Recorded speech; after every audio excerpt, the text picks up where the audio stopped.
All right, there we go. Yeah. That moment in between of going actually live and then being on camera. So, hey, everyone. Welcome back, Rooted Fam, friends of Red Birth Green. We're so happy that you are with us again for another episode of Red Birth Green After Dark. I'm Erica G., Conjurer of Birth Reclamation at Rooted and the director of Red Birth Green. And I have the lovely Rowan with me this evening. And we're going to talk more in our bubble of Women's History Month and expanding who we are as human beings and how we show up for one another in community. So I'm excited. I'm always excited to be here. Yes. But I am. This has been a great series of conversation for us. I feel like a lot of expansion and recognition has happened for a lot of individuals. So thank you for joining us in these somewhat uncomfortable spaces for folks. We're just always glad and really honored that you choose to spend some time with us on Thursday evenings and beyond. So, yeah.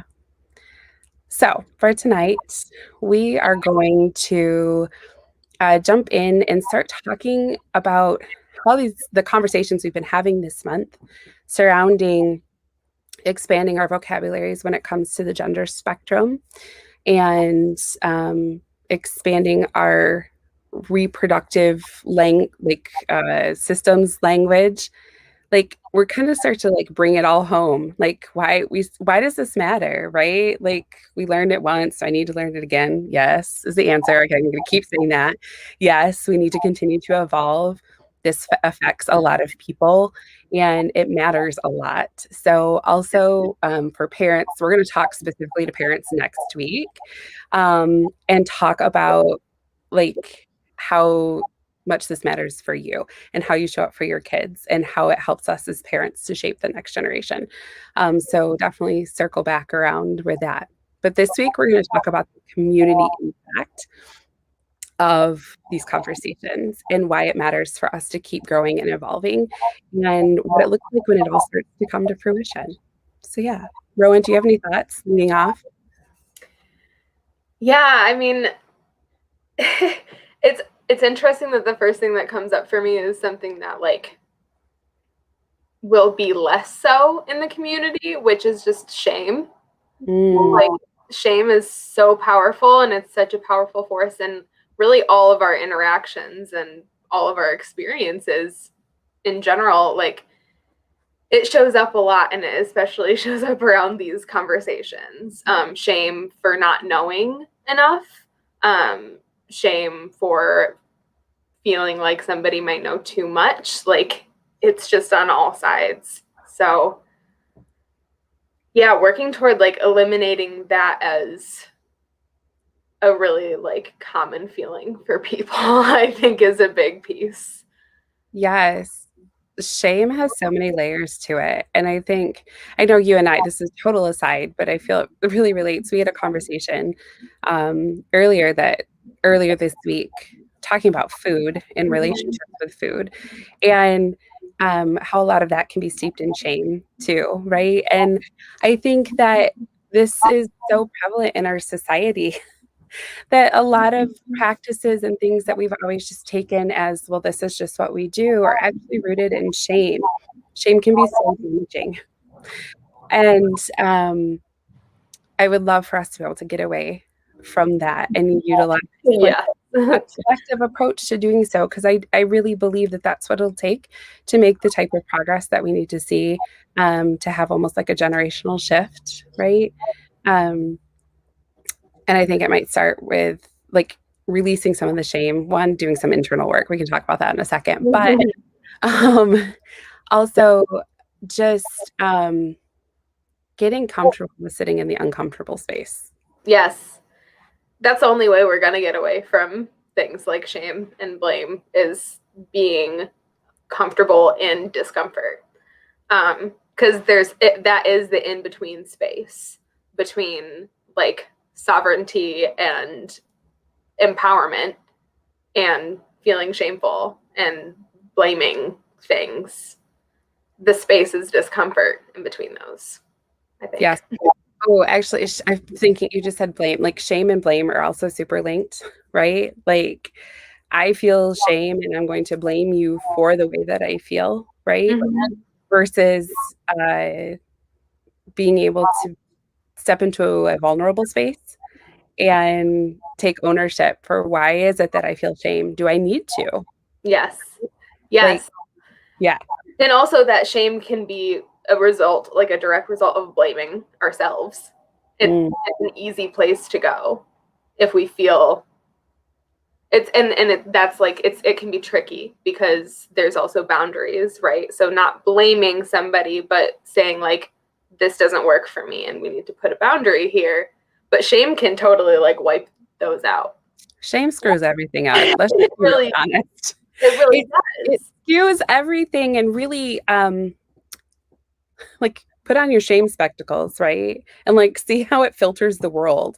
Like Mhm. it impacts all of these nitty-gritty pieces and also like really those like dark areas, right? And I feel like our conversations over the course of this month are what would be considered those dark areas. Mhm. Probably talking about it on After Dark, right? Because it feels a little bit safer to like, oh, it's not the middle of the day, so we can like dig in and be really real about it. But like, let's shed some light, right? Mhm. Like be a flashlight or this beacon that like gets into the nitty gritty areas and makes them just normal to be out in the open. Yes. I also hate the word normal, but like, you know what I'm saying. Yeah, like expected.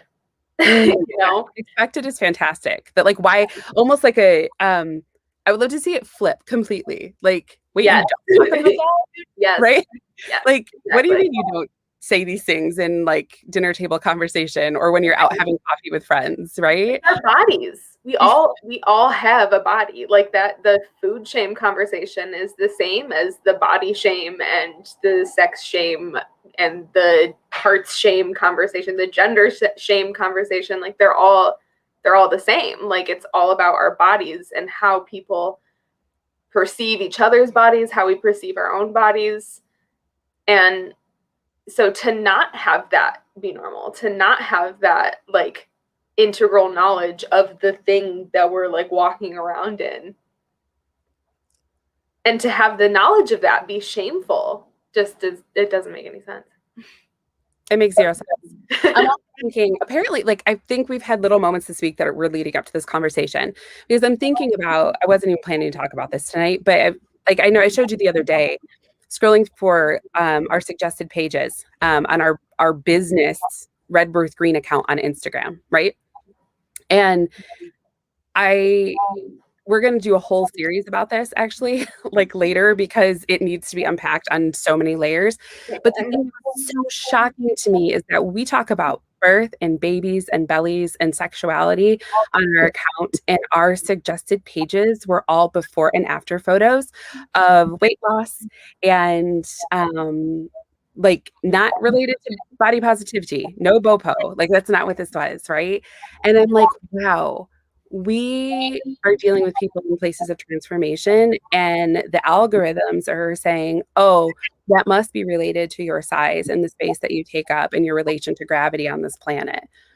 Wow. Like, Yeah. and to drive home that feeling of shame, right? Like I'm in a space of transformation and yet I'm still not good enough. Like people that don't know me think that this is what I need to do in order to be healthy and whole. Like, Yeah. so again, it's like that's why we're going to keep coming back to this table. This is like our version of Red Table Talks, right?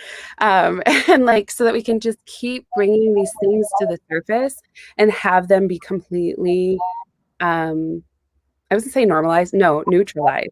Let's just Mhm. keep it neutral. Yes. We Yes. talk about this as much as we talk about toast or what we need from the grocery store, right? Like that it just is the thing. And I want almost like the legacy piece for our kids and for future generations that they don't even have to think about sitting and having live conversations about bodies because bodies are just what they are.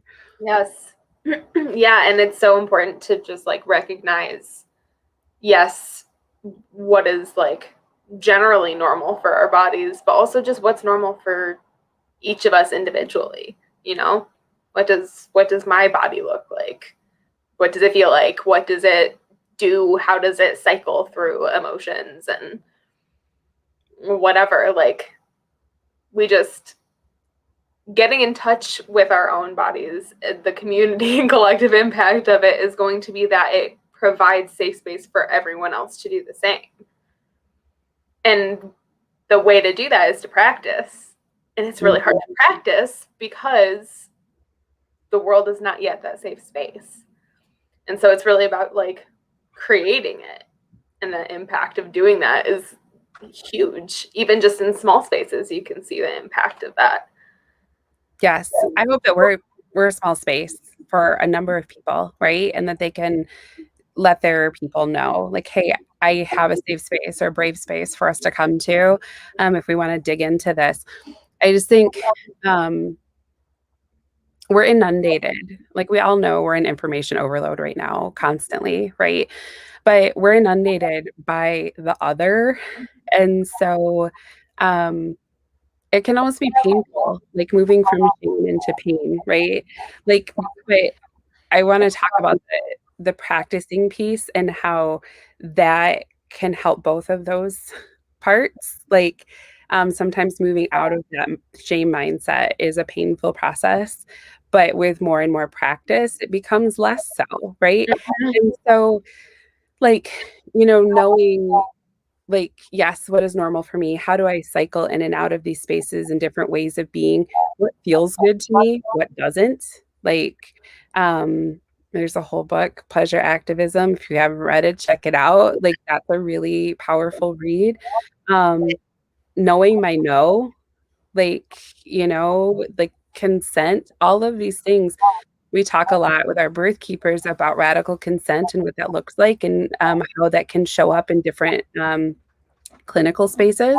Providers haven't caught on yet to the fact that they need to be asking permission too, right? They're not exempt from that idea. And so it's just a matter of like that constant practice and teaching and learning and taking that with you into literally like every space that you encounter. Yeah, and that medical space is a huge one. It's a huge one because that like feeling of being exempt from consent, I think has a lot to do with also the feeling of like I know more than you about your body, so it doesn't matter what I do, right? I don't have to ask you because I know already.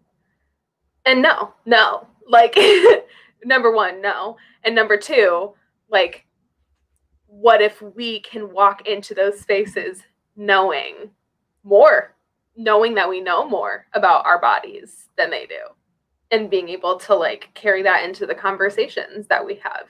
And then that just creates a much more impactful and respectful relationship between patients, clients, practitioners, all of those people, because there is genuine respect on both sides.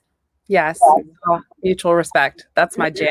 Like in every setting, and at every age, right? So I know we're going to circle back and talk more with parents and like about how you can feel empowered in having these conversations with your kids and even how you can feel empowered to continue to grow yourself so that you can feel more secure, right? But I just think that teaching small humans, like the smallest of humans, so if they have words, like starting to teach them then about consent, right?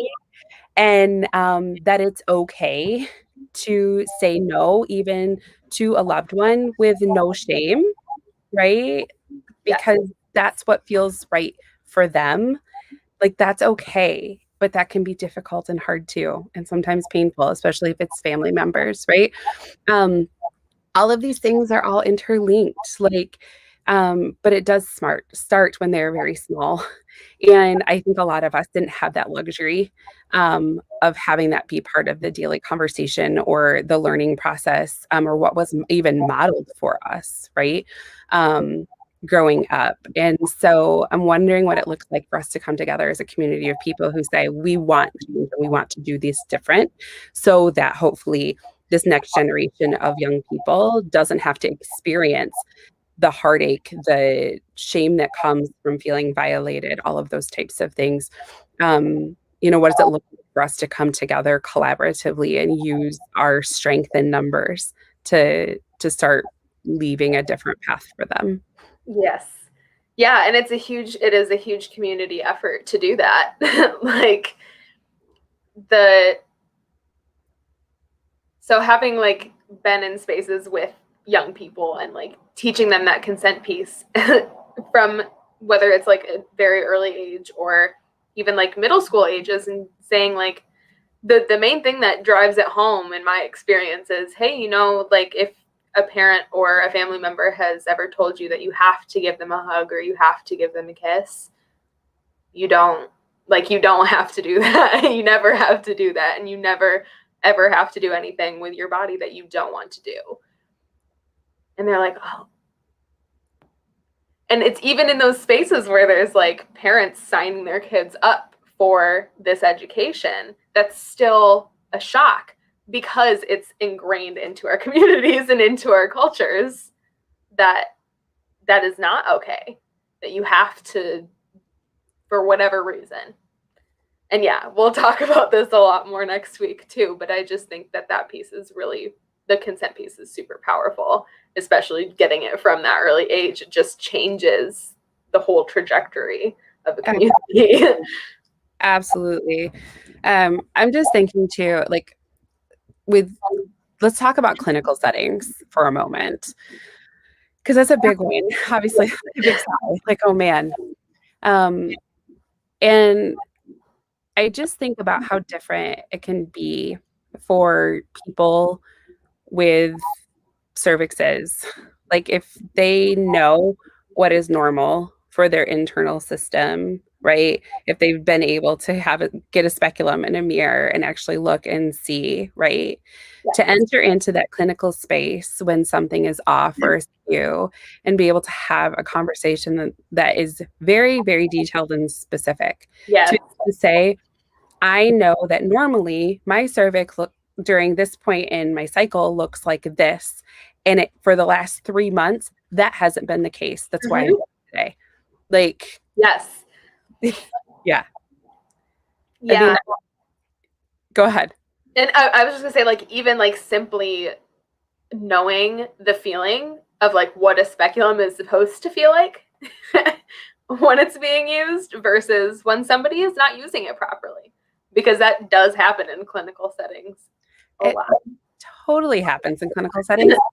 And, you know, I think about how male gendered people who have gone to school and spent a lot of years, you know, in becoming experts within the field of a different anatomy than theirs, and to use instruments and tools that are needed, right? They're absolutely needed to be able to do their job, but they literally have no way of knowing what it feels like to be on the receiving end of that.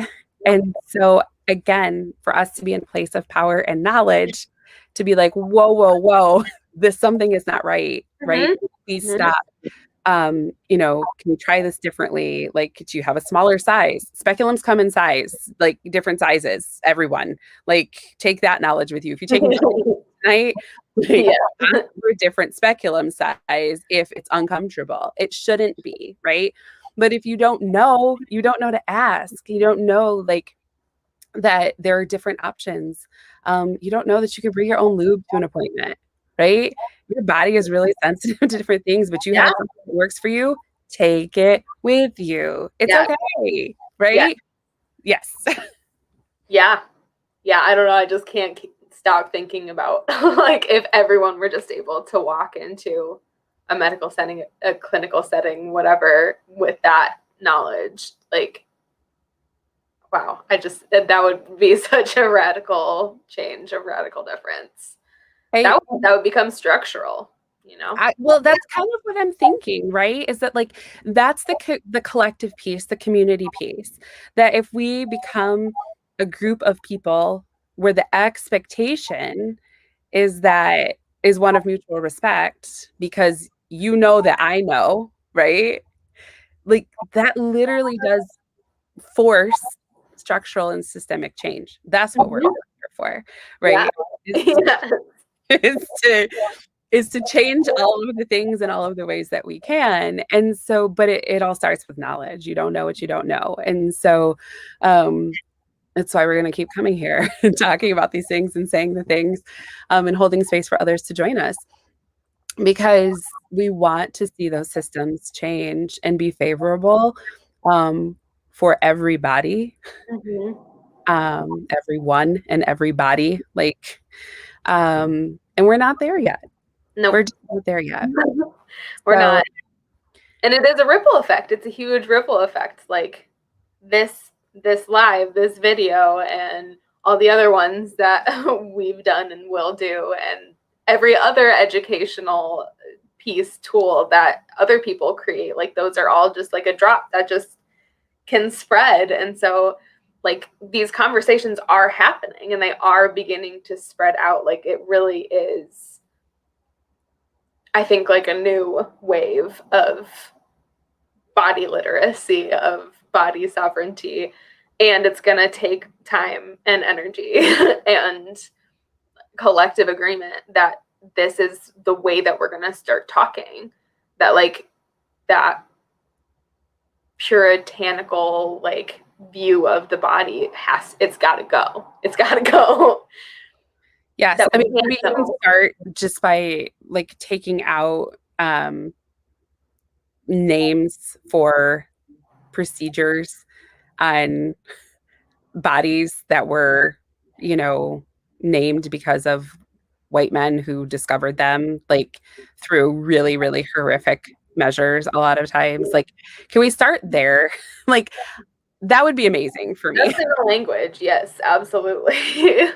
Yeah, and I mean even like when we talk about like accurate scientific language, like fallopian tube was the accurate scientific language for a long time. And so like recognizing that sometimes we're also going to have to come away from those things that we're so used to and being like, well, you didn't use the proper term. Well, this is where the proper term comes from. And like we might have to make some adjustments here. It's a uterine tube now. Right. Or Right. it's a vulvovaginal gland now. You Guess know? what? You took it back. Yep. Like, yes. It was Yep. not yours to name and take. Yeah. Yes. Yes. So you brought up the term body literacy. And I'm wondering if we could unpack that a bit, because I'm guessing that most of the people who join us might not know what that means. Yeah. Yeah.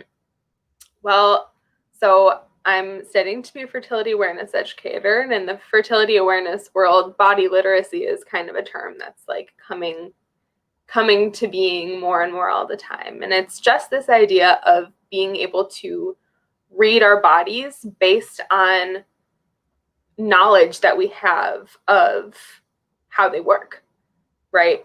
So we have an understanding of a basic understanding of our own anatomy and physiology and sort of like standard anatomy and physiology, and then also variation and individual bodies. It's taking all of that knowledge and bringing it to life with this like literacy, like of knowing, like putting it into practice and weaving it into the way that we live our daily lives, right? So if we're talking about menstrual cycles, having an understanding of that anatomy and physiology can give people so much more understanding of why they're feeling a certain way at a certain time in their cycle. There are explanations for so many things that can come from just reading and listening to your body. So that's what body literacy is. And you'll find lots of different like explanations and definitions of it. That's kind of just my like what's coming out of my mouth about it right now. No, like that's what I love, because that's how you've embodied it. And so I think it's really lovely to translate that to other people who are new, or, just starting the one, or have never heard of it, or just starting their own journey of learning more about themselves. Having someone who's further along in their journey be able to say, this is how it shows up for me, right? I think Yes. that that's incredibly valuable to the conversation. So thank you. Um, Again, it's that knowing, right? I feel like at Rooted and Red Birth Green, we talk a lot about the knowing and about different ways of being, um, and in just how choosing to show up differently, right, than maybe we've known or had modeled to us. Um, but this piece is so intimate right? Like that it's not something that you are going to see in like those daily interactions necessarily. Um, but it still feels almost like more important than so many other transformative pieces that we're able to touch on. Yeah. Yeah. It is. It is. It's just like it changes the way that we show up in space to just understand ourselves more. And I think that a lot of emphasis is put on understanding ourselves psychologically, which is awesome, and like to bring it into more like body-based somatic place is really really healing. and and it's also like the gatekeeping of that information is colonization. So when we're talking about bringing this all to light, that is a part of decolonizing everything, is making that information general knowledge. And the thing is, like, so much of the information about especially female anatomy and female physiology is new. A lot of the information is really new and has not been prioritized in medical spaces, and in research spaces. And so, like, the real experiential living of the principle of body literacy is that like evidence that we're looking for to find like, yes, okay, here we have these measured numbers of things, but how are people living this? Like, how is this showing up in our bodies? I don't know. Yeah. No, absolutely. I'm thinking too, like thinking about the decolonization of this space, right? Because we also decolonize everything. And we started off our After Dark series last month talking about what does it mean to decolonize parenting and birth and like all of like those spaces that are, really intimate for us at Red Birth Green. But like this is a part of that too. Like, so you mentioning like that's a colonial way of being, like, the not talking of it. Like immediately I was like, oh, that's another wise spot. Like I'm like, whoever said that we're not supposed to talk about these things? Why did they do that? Right? Yeah. Yeah. The simple act, like we summarize, like how do you decolonize parenting? You ask why. You question everything. You ask why, right? Yes. And so like this applies to this space as well. Like who said we're not supposed to talk about these things? And why? And why did they say that? Tell me more. I want to know. And again, just having it be neutralized that it's okay to question the things. It's okay in clinical settings to question what is being told to you, what a provider is saying or recommended. This also, I feel, for me, is a body literacy piece that if someone is telling something to you and you start to feel tight in your chest or your stomach becomes uneasy, your body is telling you, hey, like, we got to pause for a second. Something's not quite right here. But we have, as a culture, learned to cut off this space, right? Like, so that the head lives in one space and the body lives in another. We need to reunify them. For me, that's body literacy, is Yeah. being able to have that constant flow back and forth and being able to be aware in the moment as things are happening, like of how you're feeling about it, like not the emotions feeling, right? Like, oh, I'm happy, I'm the no, literally, how are you feeling What in does your your body feel like right now? Yeah. yes, because our bodies talk to us all Mhm. and we just don't listen. Yeah. Like for me, I'm like, well, that's the most colonized thing, right? Yeah. Yes, I mean, like the question goes through my mind all the time. Why do we say yes when we mean no so often, especially when it comes to our bodies? Why do we do that? And it's pervasive, and it especially happens to people with ovaries and uteruses that we are expected to say yes when we mean no in many, many contexts. And yeah, we have to stop doing that, and it's really hard to stop doing that. It's really hard to like get out of that conditioning. And so another part of that community and collective impact is just that, like, it can be really hard to do that for ourselves. And for myself, at least, I find that I offer a lot more grace to others than I do to myself. Amen. Yeah. And so, like, offering that same grace to other people to truly listen to what their bodies are saying and speak from that place and act from that place. When we start doing that for each other, again, it's a permission. It's a permission to be like, sometimes it's really hard for me to do this for myself, but you have full permission to do this around me and know that you do. And then it'll start to empower me more to be like, oh, that felt really good that that person actually just told me that they didn't want something. Yes. I can do that too. And I don't have to worry that I'm going to hurt somebody else by doing that. Yes. Again, there's the pain and the shame, right? Mm-hmm. Coming Yes. right back up. Yep. We moved from pain and shame, talking about, all of the dark, whispery conversations when it comes to our bodies and to sexuality. And now we've moved it out very much into the public, and it's back again. Yep. It comes right back. Yes. But I think we do so often say yes when we really mean to say no. And, or we say that we're okay when we're really not, right?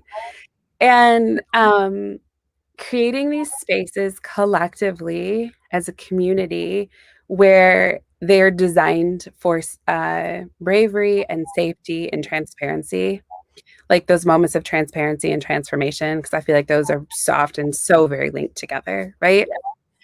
Cultivate those, and that will change everything from our expectations when we're waiting in line at the grocery store, to, when we're interacting in a provider's office, when we're at parent-teacher conferences for a child, when we're volunteering. It changes everything if we can just show up and just everyone, the expectation, right? The new currency is one of bravery and transparency versus vulnerability, all of that. Versus pain and shame. Yeah. I like this comment a lot. Also feeling comfortable saying I need more time to think about that and not feeling pressured to make a decision with the provider right away. And that applies to providers and everyone else. That new currency, that new language really is one of more ease and generosity with each other. And it's a slowing down. It's a saying no, we don't have to figure that out right now. And we don't have to get stressed and anxious about making that decision right now. It's okay. Take some time to sit with it in your body. How does that feel? Yes. Well, again, that's that practicing piece, right? Because I think it is much easier to identify in a situation like Ashley indicated, with a provider, right? Because again, there's usually a power imbalance in that scenario. And a timeline. Yes. And so it's a little bit easier to set that boundary. But it's the practice moments, how we show up every single day, every moment of every single day with ourselves first. Mm-hmm. And then how we show up with our families or our partners or even our pets, right? Mm-hmm.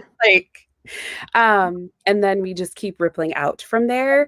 But it's the need to practice daily with ourselves in learning how to listen, and practicing those moments of body literacy so that when we're in the larger moments where it really counts with a provider, we can right away with no hesitation say, you know what, I want to take some time.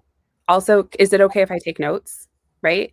I want to take some notes. But I'd like to take some more time and really think about what you're asking of me before we make any changes. I'm sitting here and we're talking about this. I am the guiltiest, right? Who is it though? I'm oh man, I'm saying all this, but that's where we all are. So few people can really be this is what I need. Yes. Well, okay. Let's talk about that for a second. Those two words, I need, right? Not even I want. We're not even going there. Literally, I need.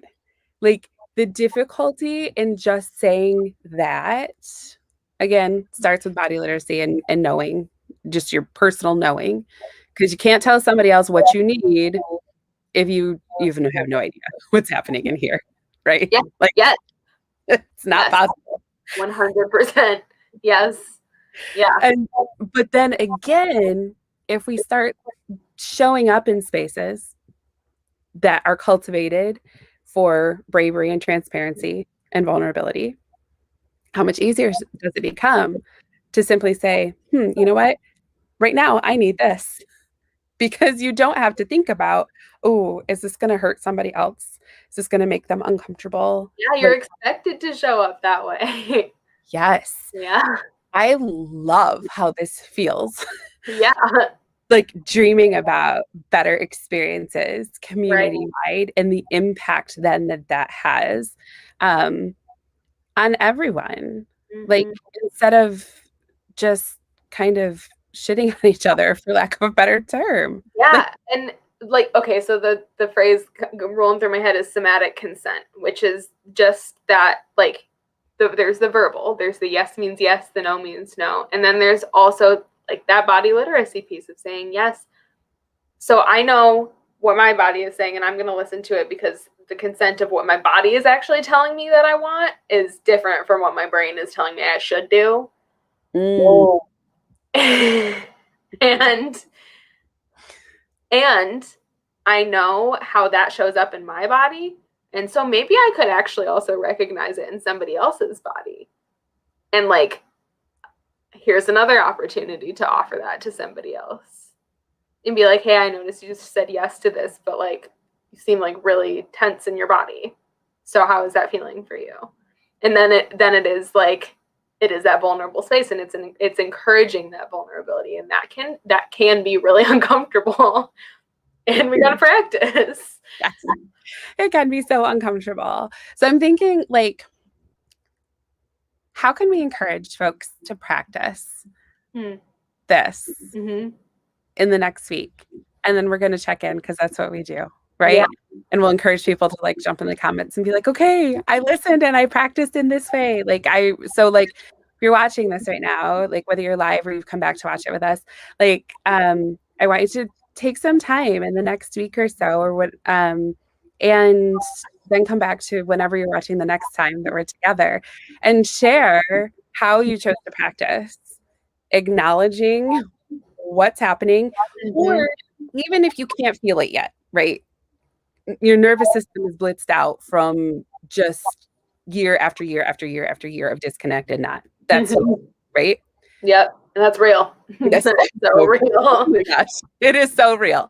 So even if it's that, even if all you can acknowledge is like, I really tried to feel and really listen to what my body's saying and I couldn't hear anything. And I recognize it's because I'm so conditioned to behave a different way. Yes. Come back and share that. The should is so strong in here that I can't even recognize what anything else is saying. Should is shiesty, like Mm-hmm. for real. Yep. Um, should will totally rock your world and rip you apart and destroy your knowing. I'm gonna be as bold and say Yes. that Oh, should yes. destroy your knowing. So you can put in all of this work, right? And then the should'll just creep right back in, be like, but should you be questioning? Should you do that?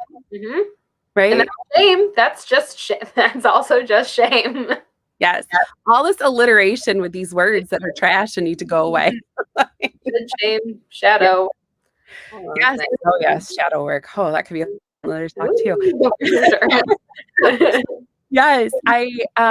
But yeah, come back and share. I really want to kind of issue that as a challenge and like how we can continue to have this conversation and move us forward towards a new way of being. And really, you know, hold space with intention and work on cultivating transformative spaces. Like Yeah. that's that's where it starts. But again, it starts here. And if any of like our students are watching, or if anyone else has heard me do a talk like in recent history, yes, I'm saying it again because it's true. You cannot show up for other people. You cannot show up for your community, for your coworkers, for your partner, your kids, whoever, in ways that you cannot show up or you're unable to show up for yourself. You can't know for them if you don't know for you. And, um, you know, I've been on the journey to be able to articulate that and be in a place to lead others to that for a very, very long time. So it's easy for me to sit here and say that. I still have to practice every single day. Yeah. Every single day. And so like I know, I know what needs to happen and I still struggle. I still have to practice. And so please know that like we also want to restore humanity to the space. Always. Yeah. That like we are flawed beings and that's okay too. That we can want the best and we can try and do things differently and we can, you know, want to shift and impact change and still screw it up. Yeah. Right. And we also still live in a world that isn't super friendly to all of that kind of transformative work. So it's we're paddling upstream and it's a very brave thing to do. It is very brave, but it can feel scary, right? If this is your first step, you know, it's to start to know thyself, right? I don't put that on a t-shirt. Know thyself. If this is your very first step, I just want to commend you for your bravery in sticking with this conversation and being willing to try something different and being willing to step back into yourself and start to heal those blitzed out neurons that are going to honestly freak out a little bit. Like, whoa, I want to feel the things. Feeling the things feels really scary. And it is. So we'll hold space for that too, right? Yeah, we are here for it. Yes. But I also want to challenge you to continue to be brave. Show up for yourself and also keep showing up to this space with us. This is always meant to be a brave space. And we love that you choose to spend time with us every week. And we'll keep being here almost every week. I'm sure we'll take a vacation at some point. Take a break. But for now, we'll be here almost every week. And you can always catch previous ones on Rooted's Facebook page and also on our IGTV over at Red Birth Green. Share them. You can always come back and comment too. We still get notifications for that, but share these with your friends if it's impactful for you. Just spread that ripple a little bit further. We love that as well. We also love hearing from you. You can always contact us on our website at redbirthgreen.com on our contact form. If you want to get started on your journey to become a birth keeper, we'd love to have you as part of our team. If you would like to start your journey with having support for your birthing body, we would love to connect you with that as well. We've got fun stuff coming as soon as it's warm enough to be together outside. I cannot wait. Like village circles are coming. Other things. I don't know. My brain is just done for today. I'll just be honest. It's 9:15. Yeah. Mostly I'm excited about village circles and being able to gather together in that way. We're going to have some opportunities for you to give us some in-person feedback and get paid for it. Love that. I love dollars and I love it even more when I can spread them in the community. That's fantastic, right? But most importantly, we're just here however you need us to be. And we love being a part of your community. So until next time, be well, stay safe, hydrate, rest, listen to your body. If it says take a nap, take a nap. And we'll see you again soon.